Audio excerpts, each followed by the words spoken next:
Esta terceira parte do Fora do Jogo será totalmente dedicada ao futebol distrital. Comecemos por conferir os resultados e as tabelas classificativas dos clubes da Associação de Futebol do Porto. Decorreu este fim de semana a oitava jornada do Campeonato da Divisão de Honra da Associação de Futebol do Porto e destacando desde já a derrota do Perafita em casa do Cerzedo por 3-2, mas que ainda assim permite aos matosinhenses manterem a primeira posição. No restante da jornada, o Oliveira do Douro venceu o Sobrado por 2-0 e ascendeu ao sétimo lugar com 13 pontos. O Lixa venceu o Rio Tinto por 2-1 e continua a perseguir o Perafita na segunda posição. O Baião venceu o Candal por 1-0. O Nogueirense e São Pedro da Cova. O Nogueirense venceu o São Pedro da Cova por 3-2 e Hermesinde e Barrosas empataram a 1 bola. No derby da jornada, o Canidelo venceu o Pruzinho por 3-2.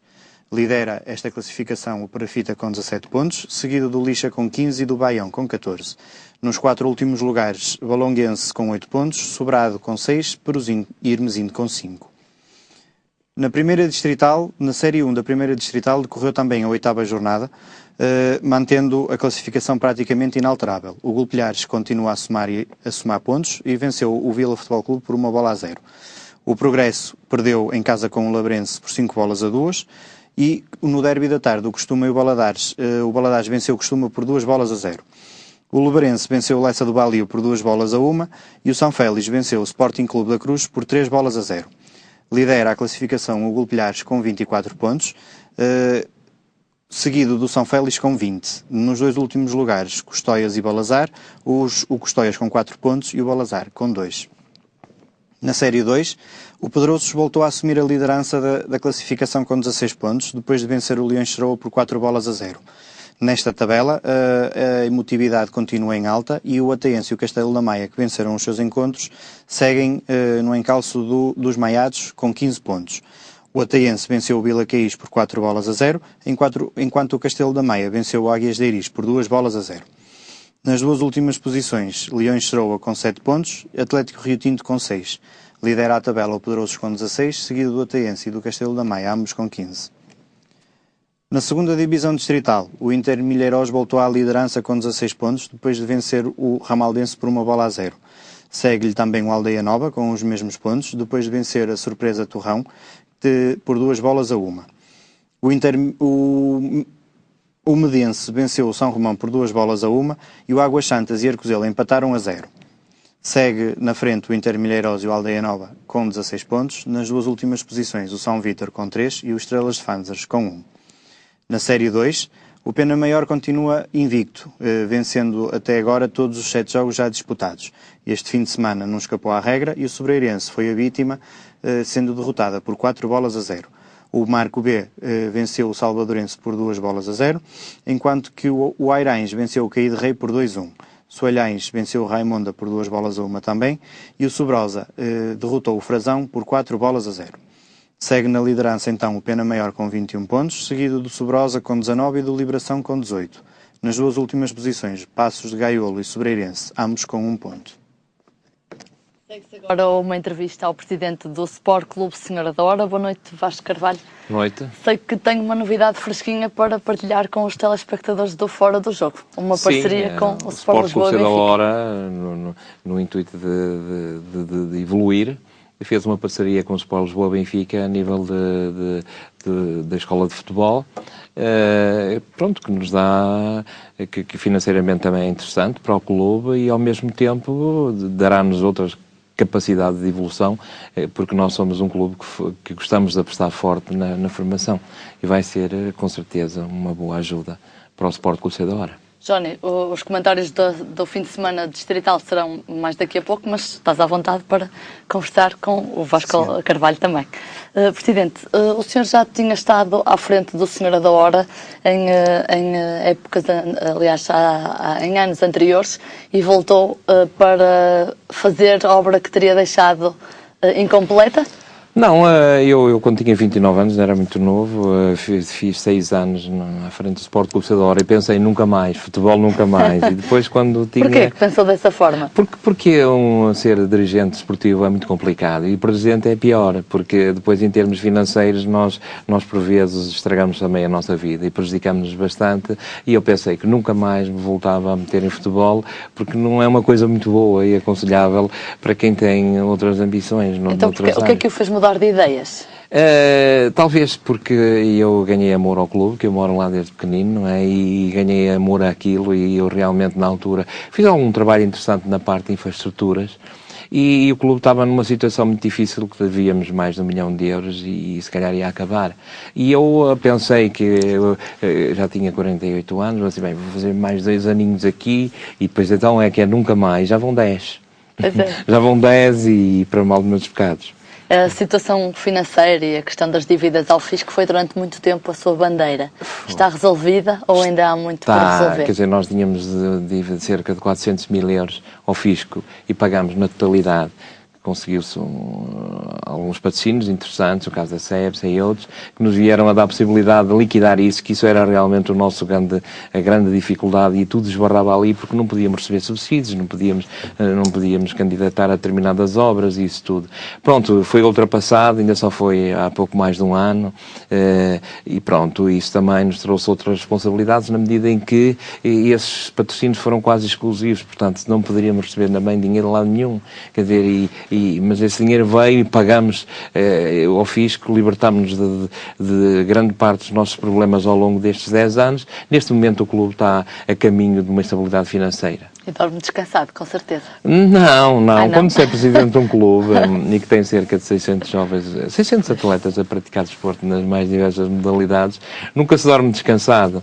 E neste momento a minha grande preocupação é sobretudo viver o dia-a-dia, porque cada vez está mais difícil a nível de patrocínios, a nível de despesas. Por exemplo, agora temos um problema muito grave com o policiamento, quer dizer, as coisas tornaram-se mais caras, e não sei se tem conhecimento, mas há cerca de 1 semana saiu um projeto de lei, uma lei que agora de juvenis para baixo não há polícia.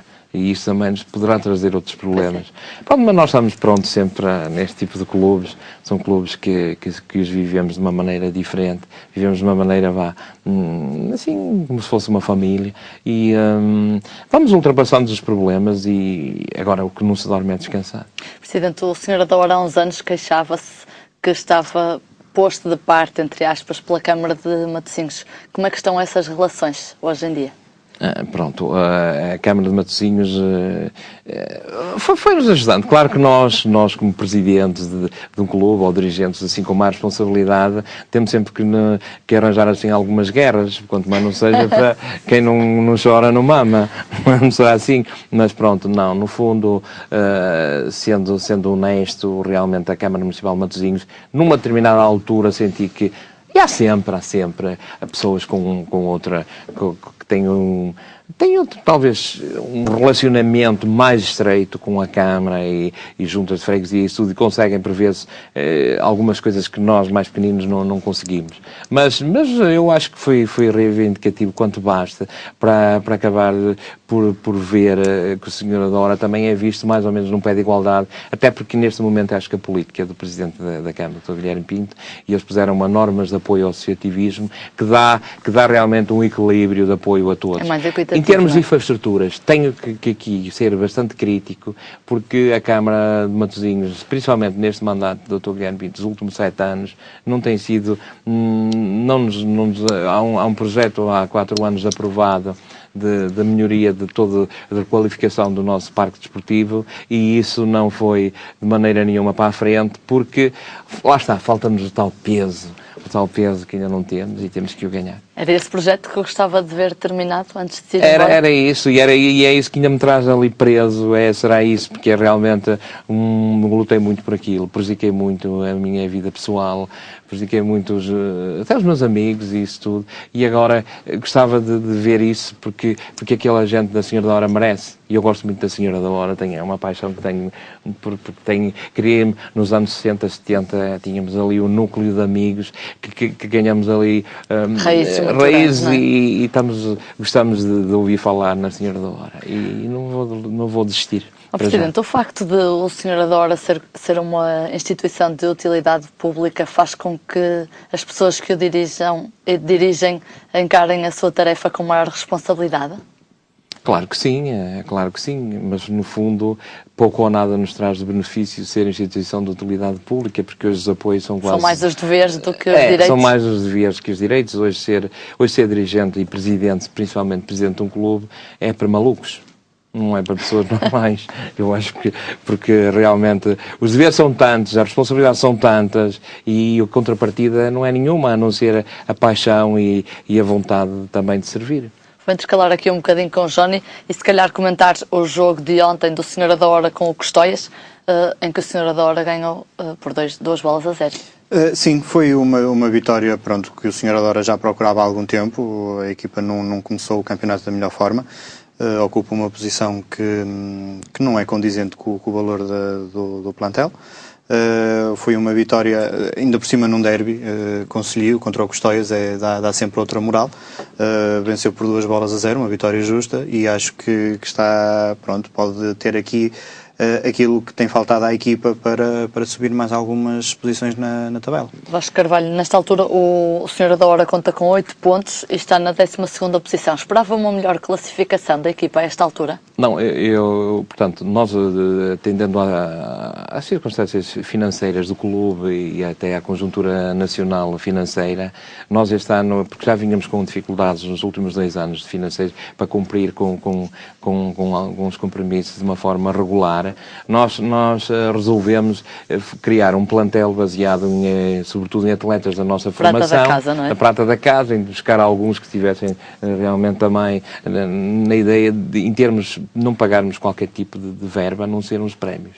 Quer dizer, e portanto, tínhamos que pagar essa fatura, porque a equipa tem que se fazer. Não é? E acho que nunca deixei de acreditar, desde os primeiros jogos, que senti que realmente a equipa era bastante jovem e que precisava de se ir ambientando e melhorando. E eu acho que neste momento a equipa está a começar a encontrar o rumo certo e vai ser uma equipa para poder contar os outros clubes que se tenham cuidado, porque nós vamos aparecer lá por cima, porque estão ali atletas com muito valor e sobretudo com muita paixão. E eu ontem gostei muito do jogo. Claro que sabe-me bem ganhar qualquer jogo. Claro. Eu gosto muito de ganhar, não é? Mas ao Custóias sabe melhor, porque é um vizinho e há sempre aquela rivalidade. E quando nós perdemos a semana toda, os nossos amigos, ganhamos. E agora eu posso dizer ganhamos nós e tal, nós somos os maiores. Pronto, e realmente fomos os maiores. Ontem fizemos um grande jogo e aqueles rapazes estão de parabéns, porque vivem muito o clube e estão no caminho certo. E dentro das possibilidades do clube vão com certeza fazer um excelente campeonato. Johnny, continuando o nosso périplo pela Série 1 da primeira divisão, quem não está ainda em muito bom rumo é o Ouvintes, que mudou de treinador na semana passada. O Ouvintes, portanto, vem no seguimento de 2 goleadas pesadas frente ao São Félix e frente ao Vila. Sofreu 13 golos em 2 jogos e só marcou 1. Portanto, na passada terça-feira, o treinador, o Santos Cardoso, pôs o lugar à disposição e este foi aceito pela direção.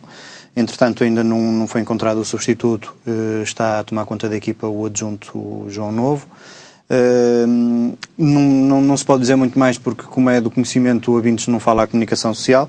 Se bem que esta semana vem uma reportagem sobre o Ouvintes no Jornal Audiência. Vem uma reportagem e é muito bom que estas coisas por vezes aconteçam e se dê conhecimento daquilo que se vai passando dentro dos clubes.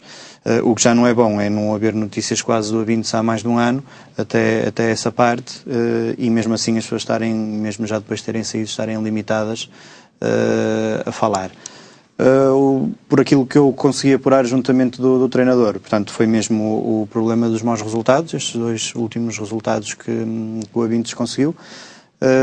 Colocou o lugar à disposição e ele foi aceito pela direção. No topo da tabela mantém-se a liderança pelo Golpilhares. O Golpilhares nós já falámos aqui e para não ser muito repetitivo sempre no mesmo assunto, portanto o Golpilhares é uma equipa que, apesar de tanto o presidente como o treinador não quererem assumir rigorosamente nada além dos 5 primeiros lugares, é uma equipa que é mais forte candidata. à subida de divisão, porque o plantel é constituído por gente muito experiente. A maior parte dos jogadores, ou uma grande parte dos jogadores, já militaram em divisões nacionais. Portanto, estão perfeitamente à vontade. Aliás, os números que a equipa já alcançou, 8 jogos, 8 vitórias, revelam isso.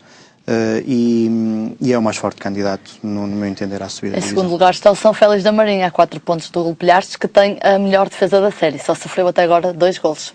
Isto também bem da forma de jogar do São Félix. O São Félix é uma equipa que é treinada pelo mesmo treinador há uma série de anos, o Manuel António, que prima muito pela segurança defensiva e preferindo sair em jogadas rápidas de transição. É essa mais ou menos a forma de jogar do São Félix. Pode variar consoante o adversário um jogo ou outro, mas a forma típica de jogar é essa.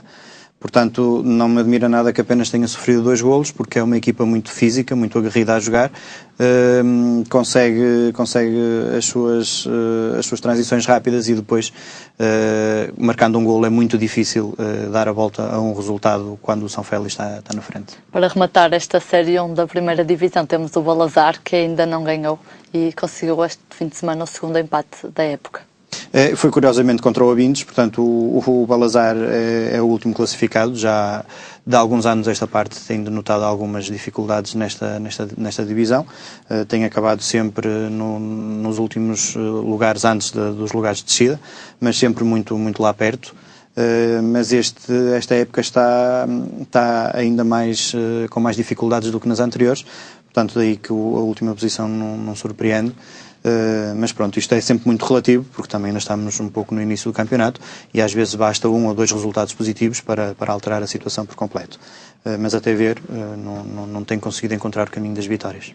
Vasco Carvalho, voltando ao Senhora da Hora, o seu clube foi um aliado de peso do Salgueiros 08 para voltar a ganhar terreno nestes campeonatos. Foi. O Salgueiros, quando iniciou a carreira do Salgueiros 08, exatamente. Eu tenho lá uns amigos no Salgueiros e eles falaram comigo, com o vice-presidente e o presidente. Eu achei interessante a ideia. Claro que houve alguns sócios que acharam que não e tal, que ia ser muito mau, mas foi bom. Foi uma excelente parceria e trouxe coisas muito boas para o Senhora da Hora, e acho que Salgueiros também aproveitou bem e depois procurou melhor quando realmente já procurava outros voos, mas enquanto esteve no Distrital ocupou o nosso campo com o nosso grande prazer e de sócios que depois acabaram por aceitar, e também gostava muito do Salgueiros e ainda hoje ficaram ali com uma simpatia, um bichinho. Muito bem. Johnny, passando à divisão de honra, o Trocões Tandinenses conquistou ontem um empate importante no Valonguense. Sim, o campo do Valonguense, portanto, tem um nome que sugere as dificuldades das equipas que lá vão, que é o Estádio do Calvário. É mesmo calvário. É mesmo um calvário para os adversários que por vezes lá vão jogar. É um campo difícil, até porque o relvado é relva natural e não está em muito bom estado. Todos os treinadores que por lá passam ficam com queixas desse relvado. Portanto, e é uma equipa que vem da primeira distrital, subiu, está numa posição não muito confortável. Neste momento ocupa os lugares de descida com 8 pontos, e, curiosamente menos um que a equipa dos Dragões Tandinenses. Mas está a atravessar algumas dificuldades e que ainda só marcou 2 golos em 8 jornadas. Sim, isso denota precisamente as dificuldades da equipa, privilegia um jogo mais defensivo em detrimento de um futebol mais atacante. E isso também acaba por prejudicar um bocadinho o espetáculo, até porque se tivermos em linha de conta que neste momento já alcançaram 5 empates, portanto é uma das equipas que mais empates tem nesta divisão, portanto por aí se vê as dificuldades que as equipas têm em lá jogar e que a própria equipa tem em conseguir mais e melhores resultados do que o empate. Quem marcou passo à 8ª jornada foi o Perafita, que apesar de ter 17 pontos, perdeu no reduto do Cerzedo. Perdeu em Cerzedo este fim de semana, portanto foi a primeira derrota da equipa de Matosinhos, ainda assim continua a liderar a divisão de honra.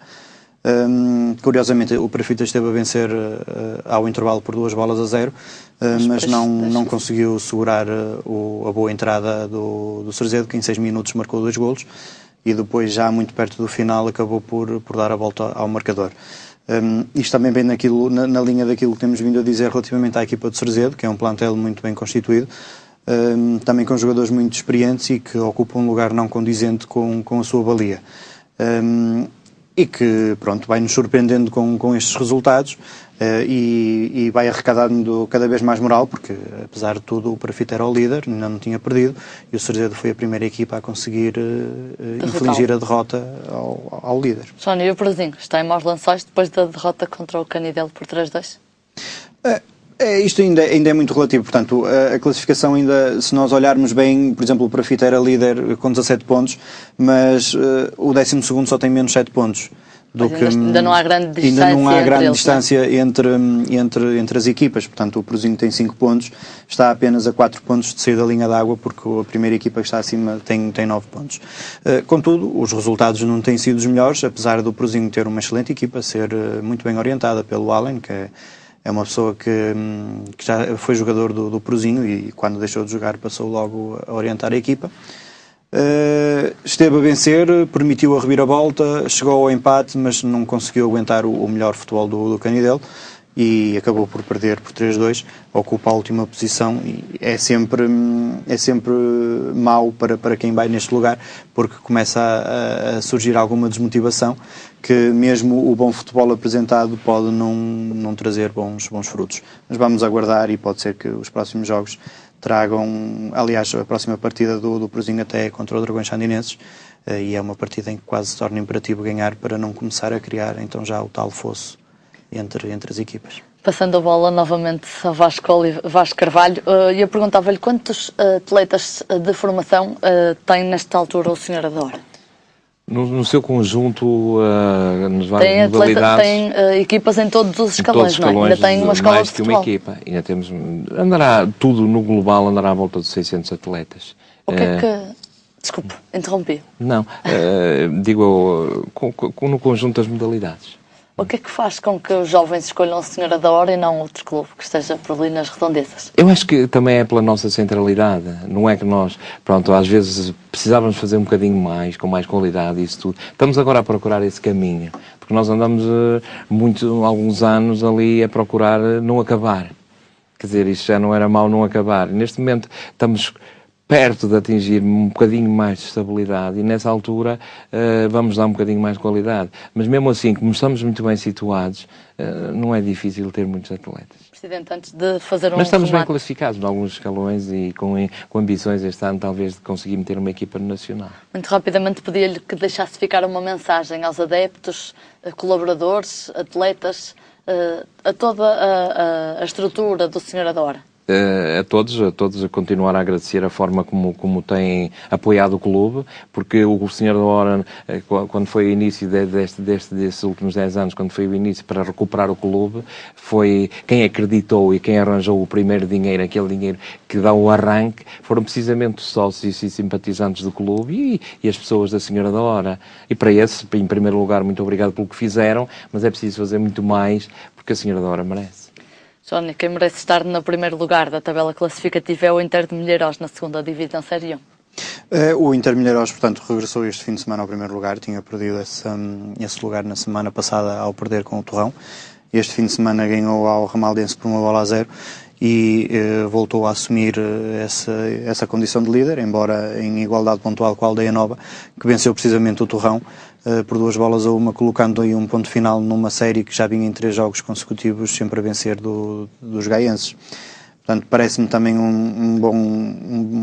dois bons conjuntos e 2 bons candidatos à subida da divisão. Na Série 2, algum jogo que mereça o teu destaque? Na Série 2 posso destacar o caminho que o Pena Maior está a fazer, é líder, invicto também, 7 jogos, 7 vitórias.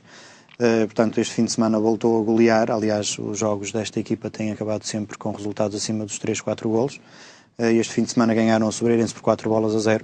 Portanto, está a ser ali um género de passeio, passe essa expressão, nesta divisão. Até ao momento ainda não teve nenhum adversário de peso daqueles que podem ser candidatos também à subida da divisão nesta série, e vai-se mantendo isolado na liderança. No próximo fim de semana joga-se mais uma jornada, algum jogo em especial? Destacando então na divisão de honra o Dragões Sandinenses Peruzinho pelo que envolve, tanto para uma equipa como para outra, até porque o Dragões Sandinenses também tem um plantel muito superior ao lugar em que está, e este jogo pode, em caso de vitória para a equipa de Tozé, pode trazer outra motivação que esteja a faltar neste momento. Na primeira divisão distrital, já que temos aqui o presidente do Senhora da Hora, o Senhora da Hora vai receber São Félix, que é o segundo classificado, portanto vai ser um jogo bastante difícil para a equipa de Matosinhos. Vamos ver como é que ela... E para o São Félix também com certeza vai ser difícil, claro.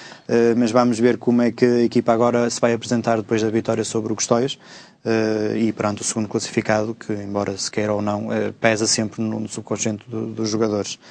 Na Série 2, vamos ver se definitivamente o Marco ganha um jogo, que já não ganha há 5 jornadas. Vai receber o Folgosa, o Marco, que era uma das equipas apontadas como mais séria candidata à subida, está a desiludir, está a 1 ponto acima da linha d'água, portanto está a fazer um campeonato muito fraco. Vamos ver o que é que vem na próxima jornada. Johnny, obrigada pelos teus destaques do futebol distrital. Agradecer também a Vasco Carvalho, presidente da Senhora da Hora, que esteve connosco também esta noite. Obrigada e boa sorte, sucesso para o Senhora da Hora esta época e nas próximas. Gostava também de dar publicamente os parabéns ao Dragões Sandinenses, que no próximo sábado festeja mais um aniversário. Assim chegamos ao fim deste Fora do Jogo. Não me vou embora sem lembrar que temos um e-mail para onde podem enviar as suas sugestões e opiniões. É o foradojogo@rtv.com.pt. No Facebook, na página Fora do Jogo-RTV, pode também acompanhar as edições anteriores e deixar as suas mensagens. Até à próxima semana, fique na companhia da RTV e não se esqueça, não fique de fora do Fora do Jogo.